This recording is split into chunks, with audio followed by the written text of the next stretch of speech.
ഇന്ന് നമുക്ക് വളരെ എളുപ്പത്തിൽ ഉണ്ടാക്കാൻ പറ്റുന്ന ഒരു അടിപൊളി കുക്കർ ചിക്കൻ ബിരിയാണി ഉണ്ടാക്കിയാലോ. ആദ്യം 1/2 കിലോ കഴുകി വൃത്തിയാക്കിയ ചിക്കനിലേക്ക് 1 ടേബിൾ സ്പൂൺ തൈര്, 1/2 ടേബിൾ സ്പൂൺ ഇഞ്ചി വെളുത്തുള്ളി പേസ്റ്റ്, 1/2 ടീസ്പൂൺ മുളക് പൊടി, 1/4 ടീസ്പൂൺ മഞ്ഞൾപ്പൊടി എന്നിവ ചേർത്ത് നന്നായി മിക്സ് ചെയ്ത് മാറ്റി വെക്കാം. ഇനി കുക്കറിലേക്ക് നെയ്യ് ഒഴിച്ച് പട്ട, ഏലക്ക, ഗ്രാമ്പൂ എന്നിവ മൂപ്പിച്ച് ഇതിലേക്ക് 2 മീഡിയം സവോള ചേർത്ത് വഴറ്റാം. കളർ മാറി വരുമ്പോൾ 1 ടേബിൾ സ്പൂൺ ഇഞ്ചി വെളുത്തുള്ളി പേസ്റ്റ്, 2 പച്ചമുളക് ചതച്ചതും ചേർത്ത് നല്ലപോലെ വഴറ്റിയെടുക്കാം. അടുത്തതായി 1 തക്കാളി കൂടെ ചേർത്ത് വേവിക്കുക.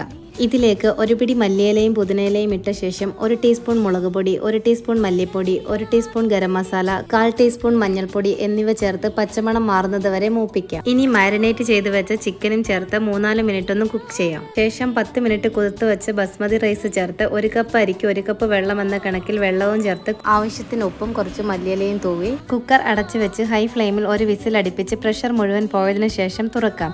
അടിപൊളി കുക്കർ ബിരിയാണി റെഡി.